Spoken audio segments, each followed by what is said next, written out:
Apocalypse 17, 2. Apocalypse chapitre 17, verset 2. C'est avec elle que les rois de la terre se sont livrés à l'impudicité, et c'est du vin de son impudicité que les habitants de la terre se sont enivrés. Amen. C'est bien ça. Ok. Merci bien. Bénédiction à tous. Amen. Ben, c'est ce que j'ai prévu. Voilà, c'est ça que j'ai prévu. Comment on appelle Jean 15, verset 7 et Apocalypse 17, verset 2. C'est bien, c'est ce que j'ai prévu. Les enfants, ça va hein? Merci bien. Ok. Il y a Exo, ça va? Ok, merci.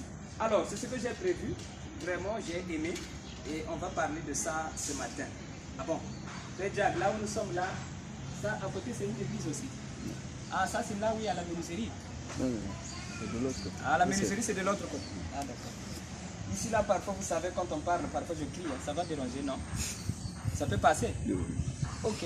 Mais vous n'êtes pas nombreux, on n'est pas obligé de crier quand même. Bon, c'est bien. Vraiment, merci beaucoup de ce que vous êtes venus pour que nous puissions tenir cette réunion. Moi, j'ai toujours dit qu'un serviteur de Dieu que je suis, vous aussi vous êtes un serviteur de Dieu, tu peux avoir beaucoup de révélations, mais si tu ne les donnes pas à quelqu'un, ça ne te fera pas du bien. Hein, ça ne te fera pas du bien. Et le corps n'a pas été fait pour ça. Et dans ton corps, là, ça ne va pas marcher. Les révélations que tu as, tu les accumules, eh bien, tu seras semblable à quelqu'un qui a beaucoup de graisse. Et il n'arrive plus à bien marcher. Et ça, je me fais comprendre. Parce que ce qu'on donne, ce que Dieu te donne, c'est pour les humains. Maintenant, quand tu gardes ça, vraiment, ça ne te fera pas du bien. Ce qui revient à dire que si j'ai des révélations à la maison et que vous n'êtes pas là, voyez-vous, c'est comme si les révélations là, il ne fallait pas les avoir. Ok? Voilà pourquoi je vous remercie de tout cœur du fait que vous soyez là. Et les enfants aussi sont là. Frère Jack, vraiment, c'est bon de faire grandir les enfants dans la parole.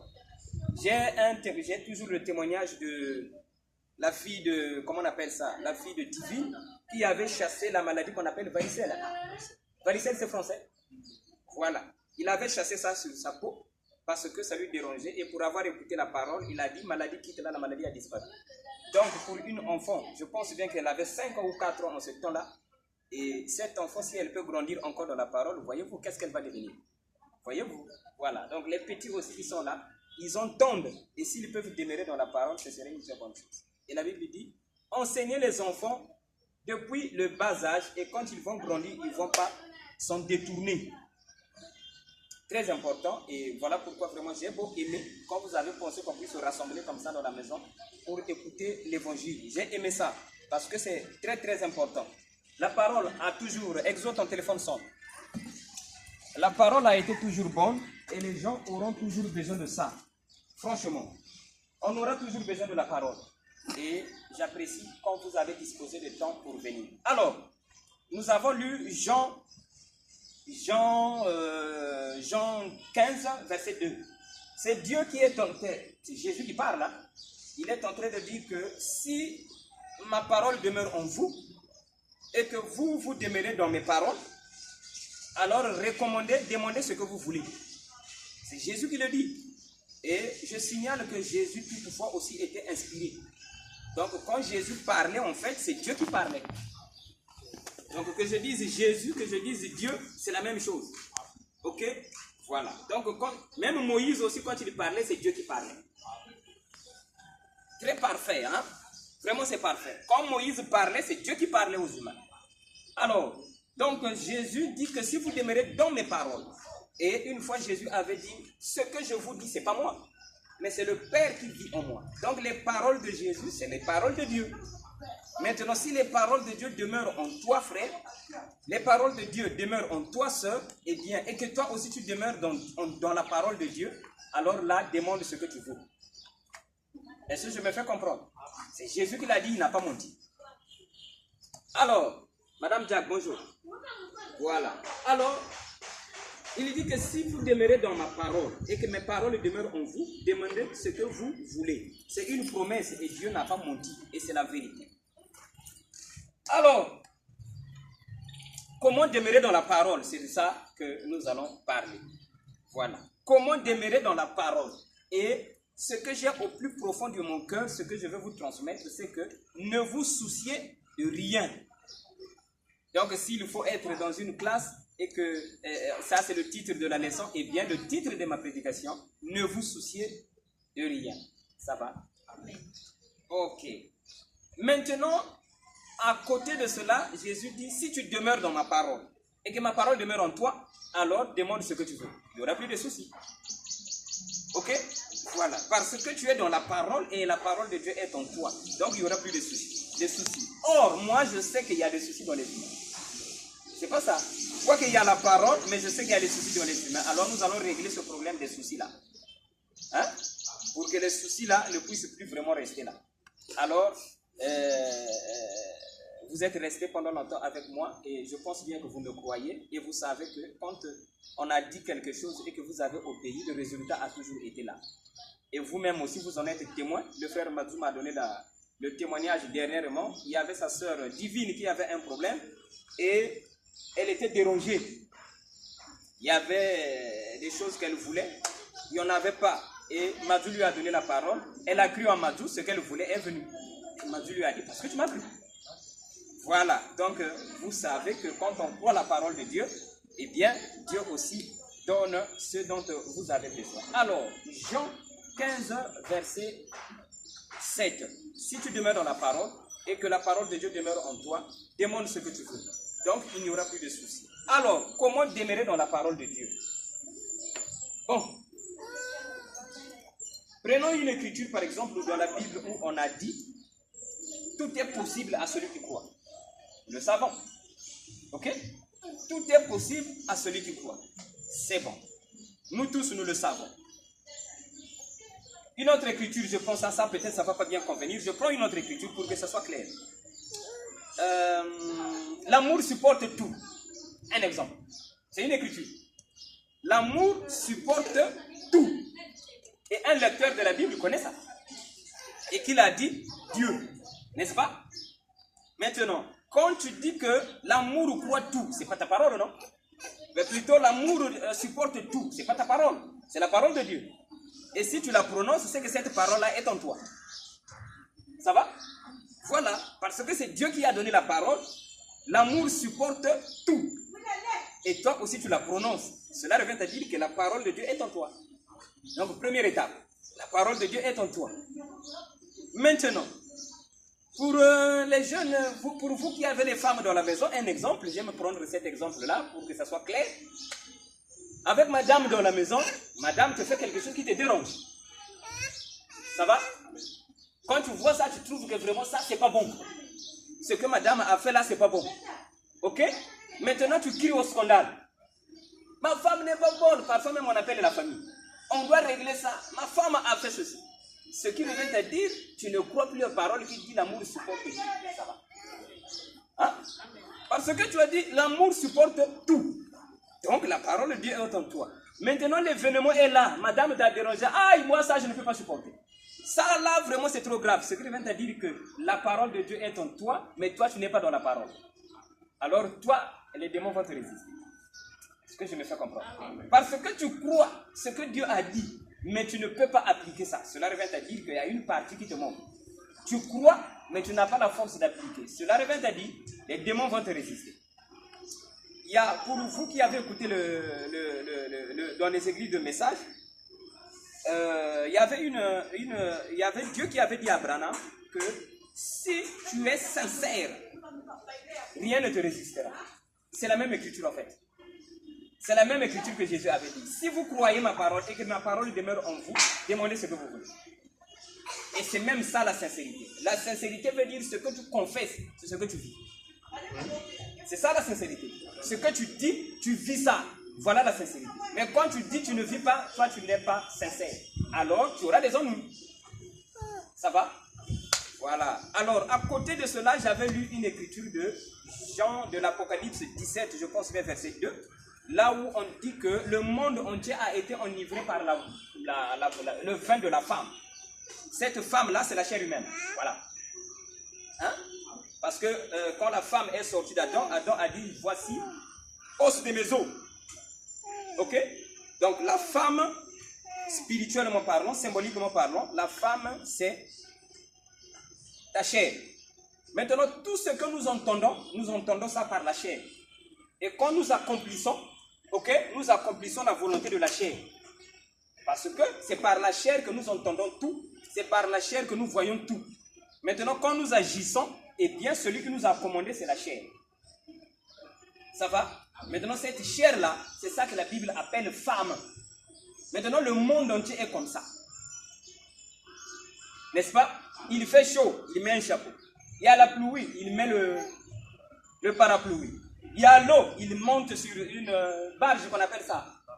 Est-ce que je me fais comprendre? Mais devant l'eau, Jésus, il n'a pas agi comme les hommes, il a marché sur les eaux. Ça, c'est un exemple que je donne. Ok? Parce que nous savons que ça sont les eaux, donc il faut quand même se protéger ou bien être dans une barque. Dans une, comment on appelle ça? Comment? Barque, hein? Ah, barque, hein? C'est comme ça, hein? Voilà. Alors, le bateau, on appelle ça comment dans la Bible? Non, c'est que dans Jésus montait où? Barque, non? Voilà, je vais parler de ça. Alors, si ce sont les eaux, tu ne peux pas marcher quand même. Est-ce que je me fais comprendre? Parce que la chair te dit que ça, c'est l'eau. Ok? Mais la voix de l'esprit te dit tu peux marcher. Pour le cas de Jésus, il a marché sur les eaux. Je ne sais pas si je me fais comprendre. Vous êtes avec moi? Amen. S'il vous plaît, ne dormez pas. Très important. Ce qui revient à dire que Jésus n'avait pas écouté la voix de la chair. Ça va? Amen. Il n'avait pas écouté la voix de la chair, mais il avait écouté la voix de l'esprit qui était en lui, qui lui a dit, tu peux marcher. Alors, il a marché. Est-ce que je me fais comprendre? Or, le monde entier vit par rapport à la chair. Mais là, Jésus, il a oublié la chair. Il en a, lui aussi, il a une chair. Il vivait aussi selon les hommes. Ok? Mais il était plus attentif à la voix de l'esprit. Ça va? Parce que la chair, là, Dieu nous a donné ça, elle est bonne. Sinon, Dieu n'allait pas nous donner ça.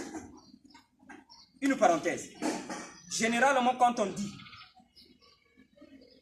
il ne faut pas aimer les femmes, quand on dit ça, hein, il ne faut pas aimer les femmes, ça veut simplement dire il ne faut pas abuser dans les femmes. Ça va? Quand on dit il ne faut pas aimer les femmes, on n'a pas dit il ne faut jamais avoir même une. Non. Tu peux en avoir, mais n'abuse pas. Maintenant, le langage, n'aimez pas les femmes. Ça va? Voilà. Et maintenant, quand on dit aussi ne soyez pas charnel, ça ne veut pas dire que la chair n'est pas bonne, non. Mais ça veut simplement dire qu'il ne faut pas mettre la chair devant. Mais sinon, on mange, non? Et on obéit à la chair. Ok? Voilà. Donc, du coup, même en se déplaçant, si tu ne crois pas à la voix de la chair, depuis la maison, tu sors seulement, non? Tu cries, tu viens tomber ici. Mais si tu as marché parce que tu sais que c'est comme ça la vie. Est-ce que vous comprenez?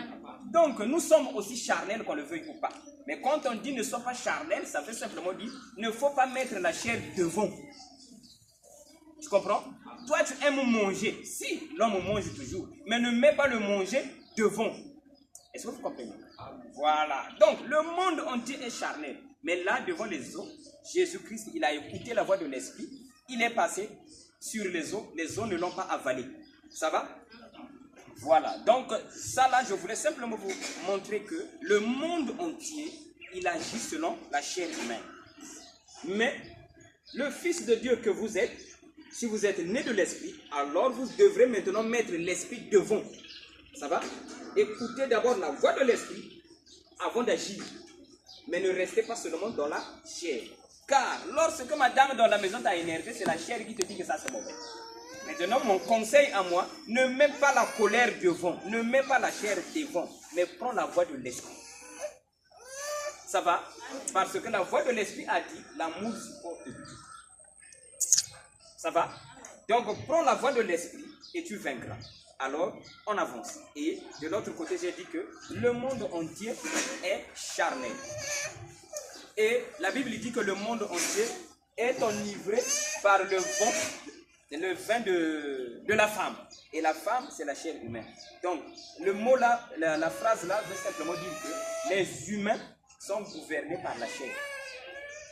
C'est ça que Dieu appelle être enivré du vin, spirituellement parlant.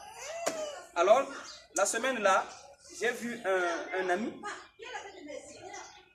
comme par surprise, je voulais l'appeler, je voulais causer avec lui, mais par surprise, je l'ai vu. Alors que j'étais dans un sanson, je passe, notre sanson s'est embourbé dans le sable, lui il était à côté. Je me suis dit, tiens, là, je profite. Au moment où le sanson s'est garé, je vais profiter de lui dire ce que je voulais lui dire parce que c'était pas long. Alors je l'ai appelé dans le sanson que j'étais. Quand je l'ai appelé, il était assis sur une chaise. Quand je l'ai appelé, il m'a regardé. Ok, vous êtes avec moi? Il a fait ouais. Vous êtes avec moi? Quand il a fait ouais, j'ai compris, il a bu. Vous êtes avec moi? Donc, moi, quand je l'ai vu, je me suis dit, tiens, je vais lui dire ce que je voulais lui dire. Et quand je l'appelle, il fait ouais. Il dit, c'est pas la peine. Ok? Je ne peux plus lui parler. Vous êtes avec moi? Parce que je sais que même si je lui parle, demain il va me dire, tu m'avais dit quoi? Pourquoi? Parce qu'il était ivre, charnellement parlé. Mais dans l'écriture, nous avons lu, Dieu dit que le monde entier s'est enivré avec le vin de la femme. Vous êtes avec moi? Donc, le monsieur là, physiquement, il était ivre. J'avais compris que si je lui parle, il ne va rien comprendre. Donc, ce que je vais dire là, même si c'est bon, pour lui et moi, je laisse le mot. Je vais attendre quand la boisson va finir. Quand l'effet de la boisson va finir. Ça va? Ce qui revient à dire que le monde aussi, étant enivré aussi spirituellement par le vin de la femme, quand Jésus est venu, il a dit, j'ai beaucoup de choses à vous dire, mais je ne peux pas. Parce que vous êtes enivré. Ça va?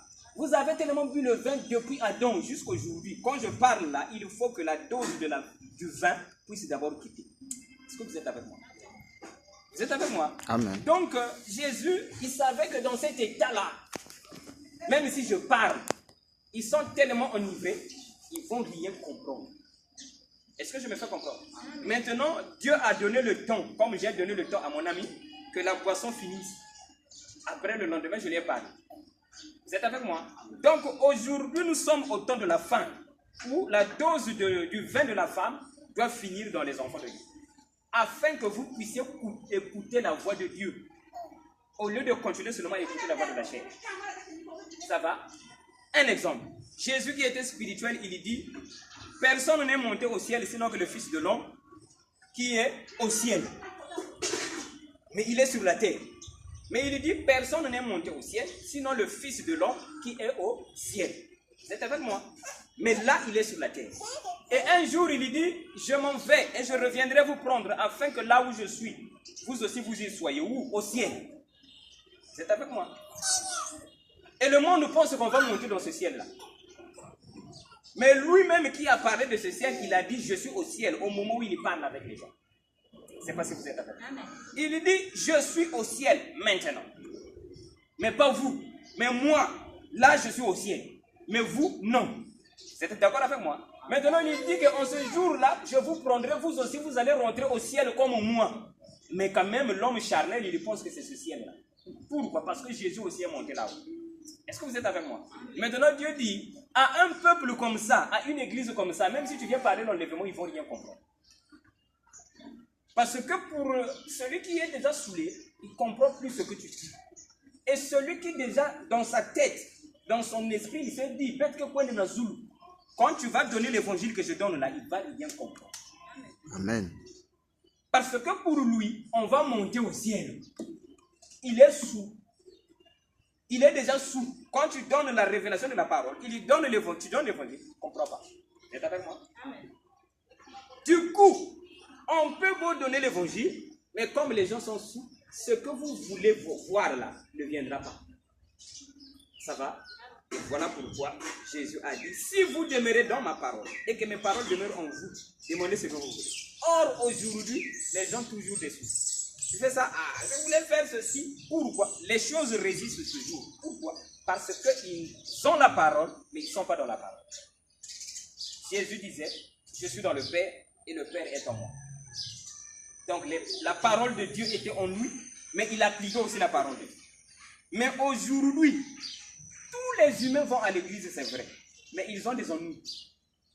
Mais alors que leur Père, qu'ils appellent Jésus, il avait dit que si vous prenez mes paroles, plus dans nous. Mais ceux qui vont à l'église aujourd'hui, les églises sont remplies. Hein? Mais quand tu vas partir les après-midi dans leur maison, il y a toujours des ennuis. Donc tout résiste. Dis,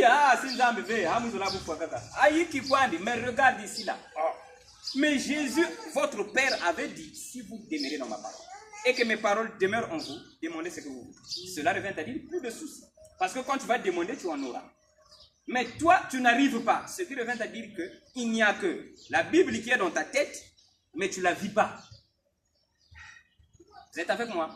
Maintenant, c'est ce problème-là que j'ai pensé qu'on devrait régler. Alors, de quelle manière je vais régler ça? Alors, mes amis, il a été dit, vous le savez, Jésus aussi avait parlé comme ça parce que c'est le même esprit.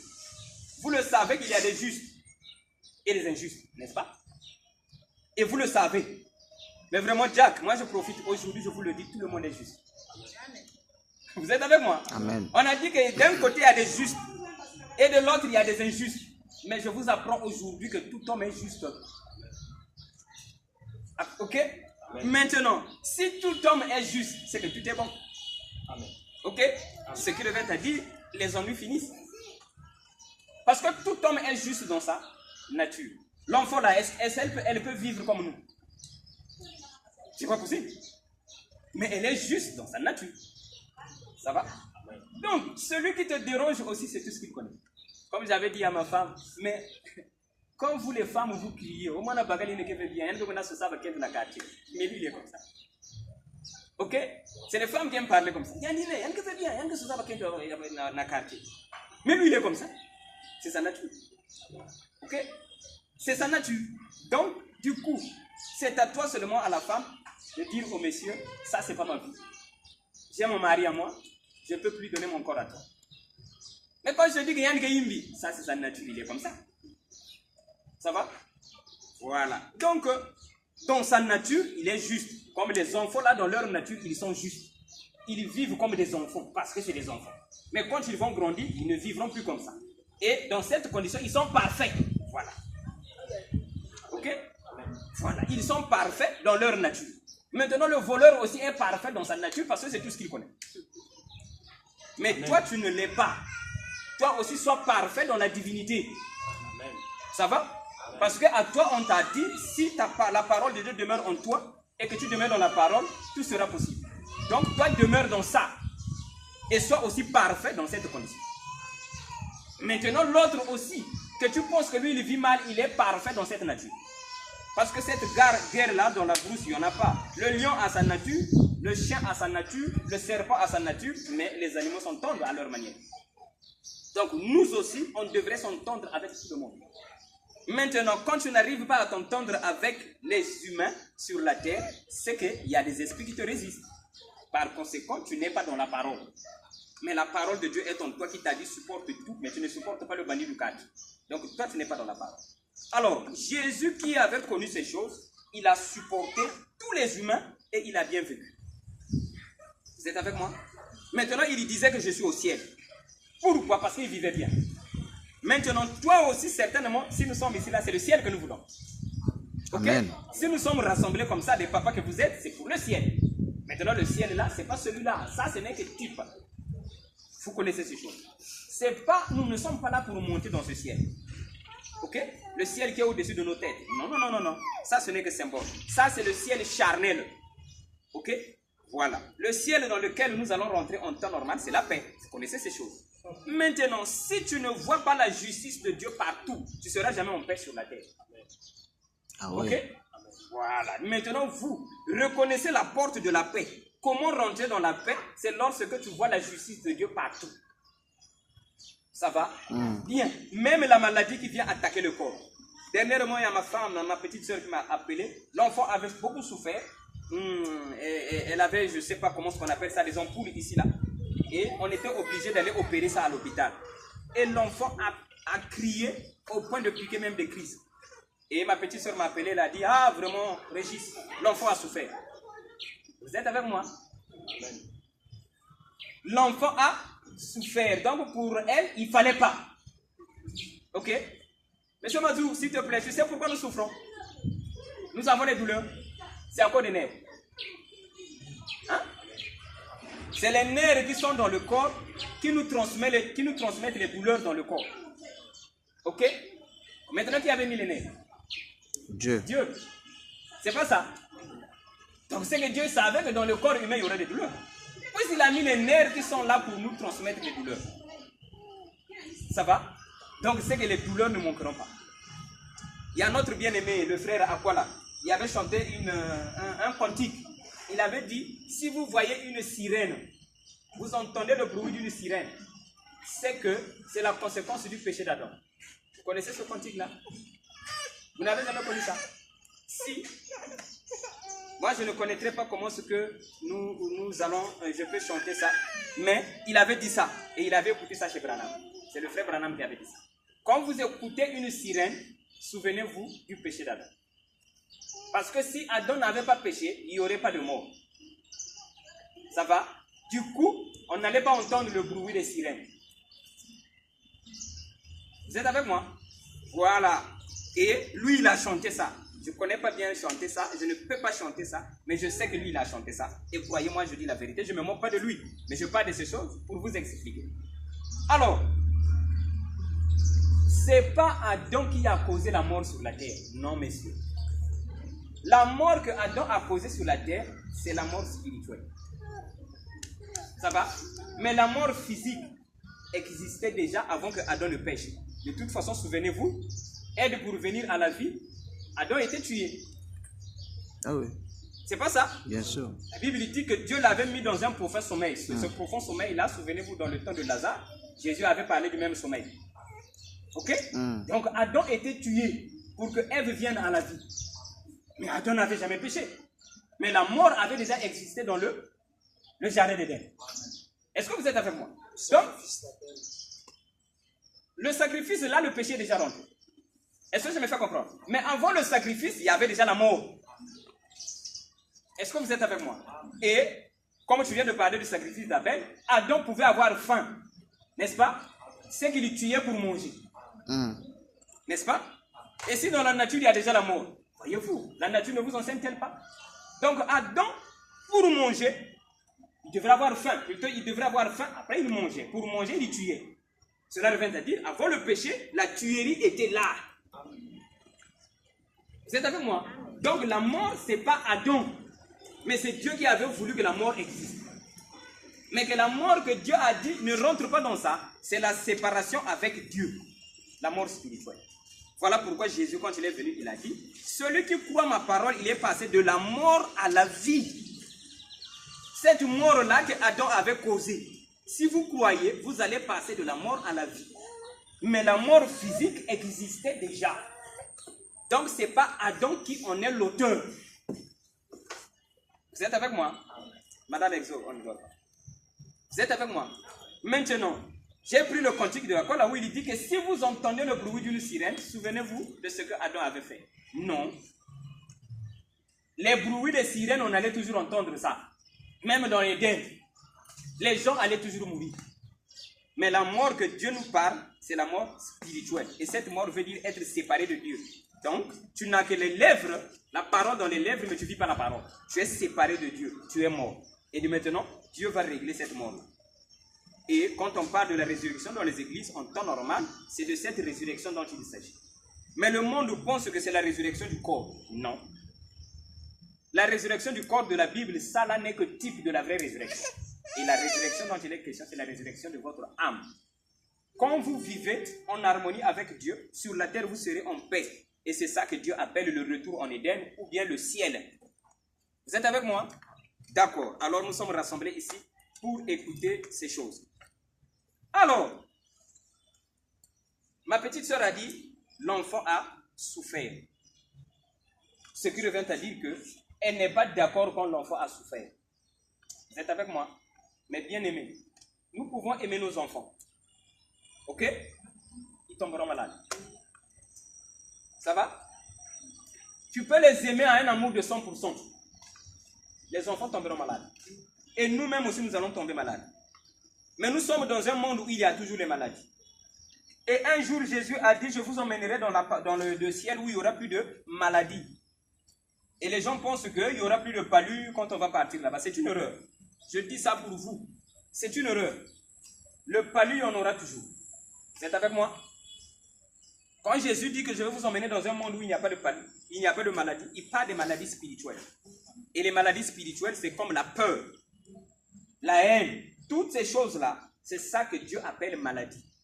Donc, les maladies physiques ne sont que type. Est-ce que vous êtes avec moi?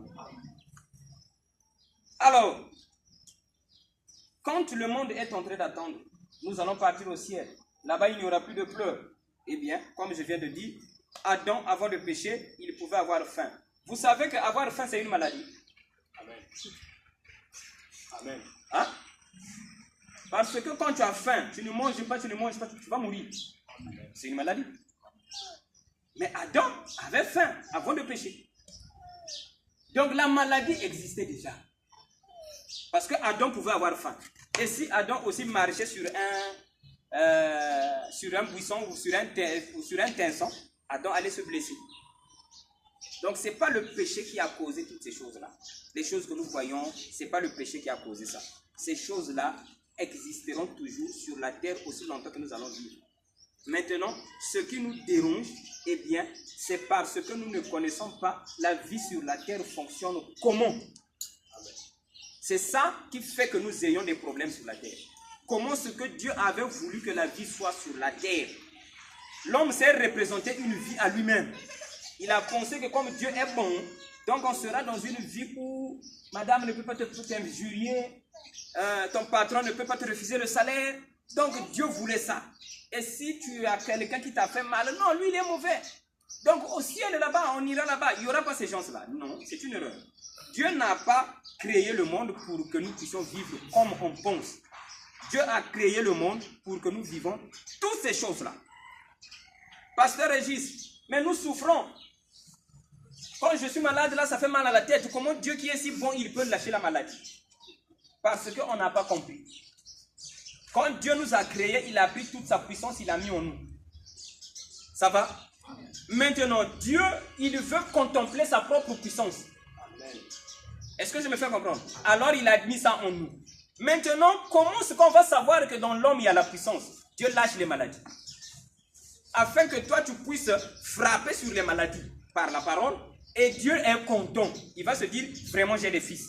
Parce que pour la maladie, pour Dieu, c'est un petit problème. Maintenant, il met la même puissance qui est en lui, il met ça dans l'homme. Afin que l'homme aussi puisse détruire les maladies. L'homme dit non, ça je ne veux pas. Est-ce que vous êtes avec moi? Ne dormez pas. Donc, les difficultés de la vie, c'est Dieu qui a mis ça en opposition avec la parole.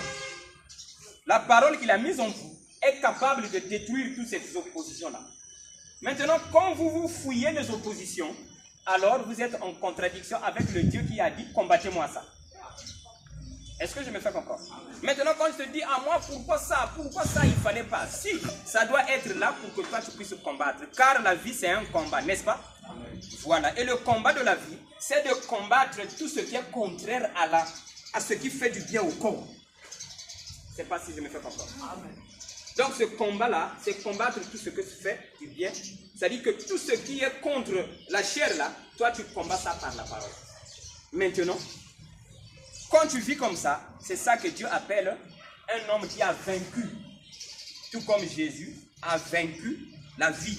Et il a vaincu quoi? Il a vaincu les maladies. Il a vaincu toutes ces choses. Il a vaincu même les gens qui ne l'ont pas aimé. Et lui, il les a aimés quand même. Alors, Dieu dit, toute personne devrait vivre comme lui.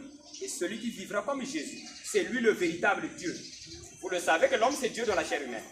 Ça, vous le connaissez. Et les gens disent que non, mais Dieu parle dans l'homme. Les gens connaissent ça, même ceux qui ne parlent pas à l'église. Cela revient à dire que dans l'homme, il y a Dieu. Ça va?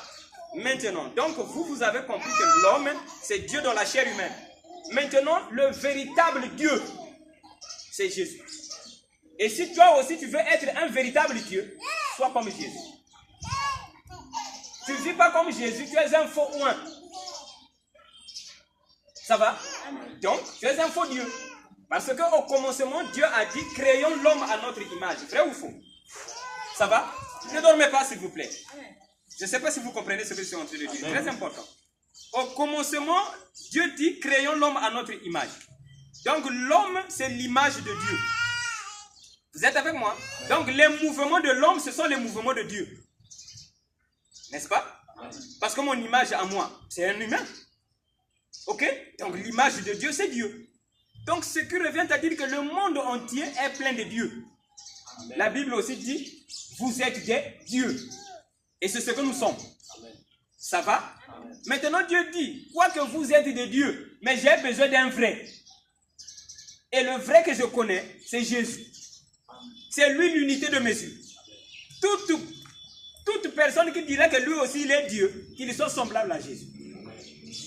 Il n'est pas semblable à Jésus. Il n'est pas l'image de Dieu. Est-ce que vous comprenez? Voilà. Voilà pourquoi nous nous réunissons pour ces choses-là, afin que nous puissions connaître notre identité. Nous sommes Dieu dans la chair humaine.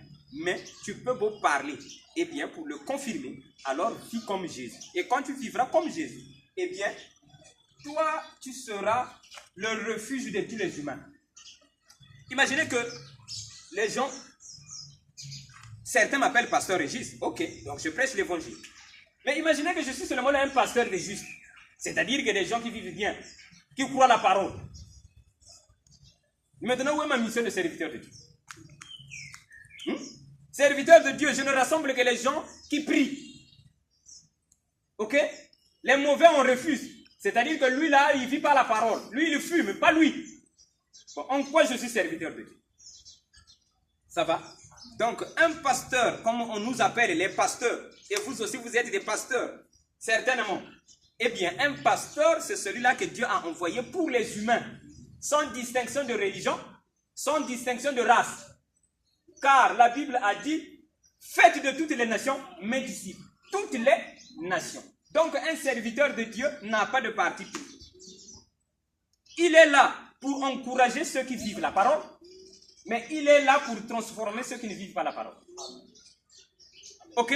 Donc, toute personne mérite de vivre sur la terre. Toute personne mérite de vivre sur la terre. Car, bien aimé, tu ne peux pas naître sur la terre et tu deviens déjà directement comme Jésus. Non. Tu dois d'abord commencer comme un homme charnel. C'est obligatoire. Ok? Pour que quand on va te donner la parole, ta vie puisse être transformée. Ça va? Donc, la vie a toujours été faite comme ça. Il y a des hauts et des bas. Et l'homme a voulu que nous, Dieu a voulu que nous puissions naître comme nous naissons. Nous naissons comme des humains, nous vivons comme des humains, mais quand nous recevons la parole, nous commençons à vivre comme l'image de Dieu. Est-ce que je me fais comprendre? Donc, si moi je vis comme l'image de Dieu, et que dans mon cœur je me dis qu'on ira au ciel, lui il n'ira pas, c'est le signe que j'ai un faux cœur. Je suis un faux ouin. Parce que moi aussi j'ai commencé par là. Est-ce que je me fais comprendre? Donc la vie est comme ça. Alors qu'est-ce que je veux vous dire aujourd'hui? C'est pour votre paix. Vous ne trouverez pas des humains qui vont vous satisfaire quant à la chair tous les jours. Amen. Ça va? Amen. Vous ne les trouverez pas. Même ton propre père, il peut te manquer du respect. Amen. Maintenant, si vous considérez ces choses comme quoi, un jour où on ira au ciel, ça va finir, tu es en retard. Tu ne vivras jamais bien sur la terre. Amen. Est-ce que je me fais comprendre? Amen. Tu peux avoir ton argent ou pas. Tu ne connais pas ces choses, tu ne seras pas en paix sur la terre. Et nous nous rassemblons pour connaître ces choses. Souvenez-vous, un jour, Moïse est venu, et j'ai dit ici, là, au commencement, même quand Moïse parlait, c'est Dieu qui parlait, n'est-ce pas? Et j'ai dit que c'est vraiment parfait. Ça va? Mais quand Dieu parlait au travers, c'est Moïse qui parlait, Dieu a donné la loi. Qui a donné la loi? Dieu. Et Moïse a transmis au peuple, n'est-ce pas? Qui avait donné la loi? Dieu. Donc Dieu, waouh! Donc Dieu aussi change. Il a commencé par la loi, après il est venu donner la grâce. Est-ce que je me fais comprendre? Maintenant, si Dieu peut changer de la loi à la grâce, pourquoi tu ne veux pas que le pécheur aussi puisse changer du péché à la bonté? Parce que quand Dieu a donné la grâce, il s'est moqué encore de la grâce. Mais qui a donné ça? Dieu lui-même. Il a dit la grâce n'est pas suffisante. Il a ajouté autre chose. Mais pourquoi il a commencé par la grâce? Est-ce que je me fais comprendre? Donc la grâce est liée au péché. Vous êtes avec moi? Donc tout homme aussi doit commencer par le péché pour recevoir la parole afin de devenir bon devant Dieu et devant les humains. Ça va? Donc quand Dieu avait donné la loi, eh bien, cette loi-là, elle est parfaite pour les pécheurs. Parce que tu ne connais pas la vie de Dieu, Dieu est obligé de donner la loi. Mais toutefois que Dieu donnait la loi, Dieu aussi n'était pas en paix, c'est pas possible. Amen. Ça va? Amen. Pourquoi? Eh bien, souvenez-vous que Moïse qui a donné cette loi n'a pas vu Canaan. Hein? Dieu a dit, je vais vous emmener dans un pays appelé Canaan, n'est-ce pas? Et ce pays-là, c'est le type de notre ciel à nous. Donc, canon, c'est le type de la paix dans le cœur. Mais quand Moïse vient avec